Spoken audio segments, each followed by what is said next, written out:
going back to you. You're born on the 28th, and that is a very, very special number. 28 is the number of wealth. I can bring up Elon Musk is born on the 28th. I mean, Elon thinks it's just him. Nah, buddy, you were born on the 28th. Some of that shit was given to you. Bill Gates was born on the 28th. Carlos Salim was born on the 28th. You're going to notice a lot of people who are in positions of power either are born on the 28th or their family members have something to do with that energy. Mark Zuckerberg is not a 28. Mark Zuckerberg is a 33. But his sister? When it comes down to Mark Zuckerberg, his sister is born on the 28th. Or what about Jeff Bezos? He's not a 28. But what about this? His first wife, Mackenzie, was a 28 life path. So again, all the richest people were sitting behind Trump over there in their inauguration. They all have a connection to that 28. Now, a lot of people would say, yo, Gary, you're out your freaking mind. Okay, let's go back to Vladimir Putin. Vladimir Putin is not born on the 28th, but we all know he's richer than Musk. Even Elon said this. You know, he has like almost $1 trillion. Yeah, we don't know how much money he has. Yeah, there's quite frankly, I know he was a trillionaire before the war in Ukraine started. I know that. So, but how did he get his wealth? He got married on the 28th. He had his first daughter on the 28th, and that builds wealth. Napoleon. Let's go back to Napoleon. Napoleon was the emperor of France, and he had a strong run until he fucked up in his enemy year. We'll get to that in a second.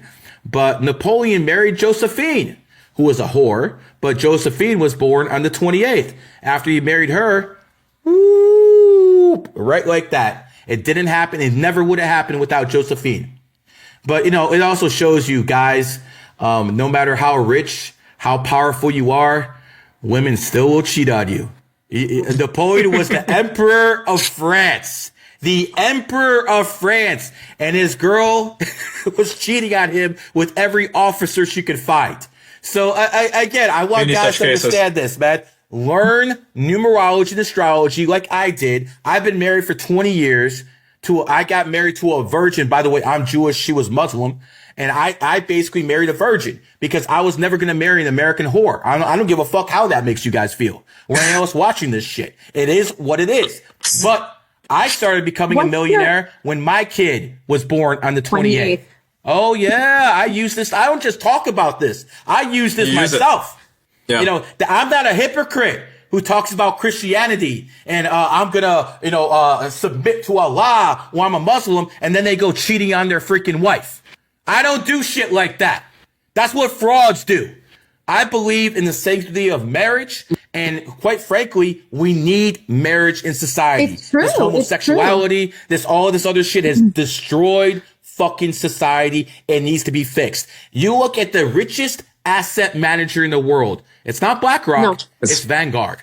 Yeah, it's Vanguard. BlackRock is a public company. You can buy stock in BlackRock. Me, you, everyone watching can buy stock in BlackRock.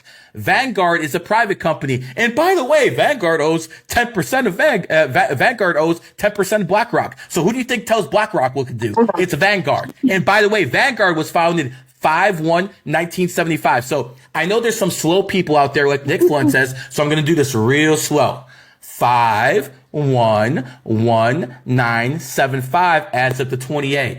And quite frankly, all you got to do is go on Google Images and look up Rolex. Look up Rolex right here. And you're going to find out every single Rolex ad has the number 28 in it because they know 28 is a number of wealth.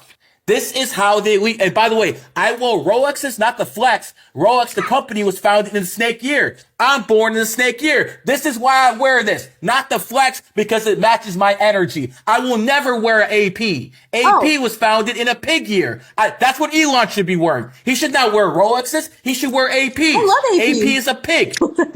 You're an ox. You're fine. Yeah? No issues with that. Is Rolex okay for you? You're okay. What Fine about for you. Tech?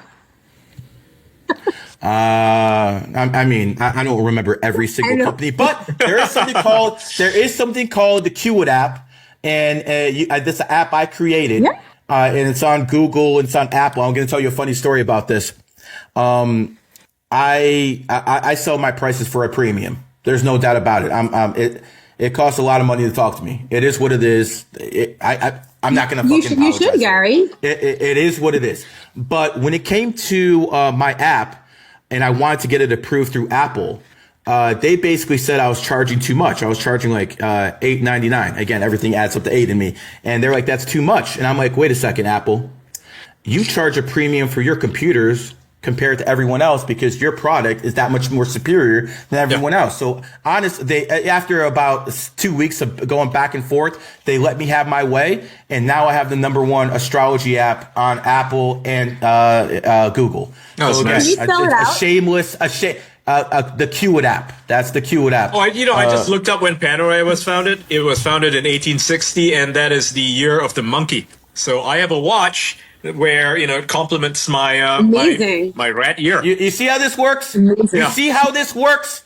This is how it's supposed to work. And if you guys take some time and put down your Bibles and put down your Qurans, and I have to say Torah, or they're going to say I'm a Jewish supremacist, so I have to add that one in there too. Okay. If you put down all your holy books and start studying numerology and astrology for a little bit, maybe the world will start making sense to you. Maybe you'll be able to be married one time to a virgin like I was, and you'll have to be fucking around with ran through whores.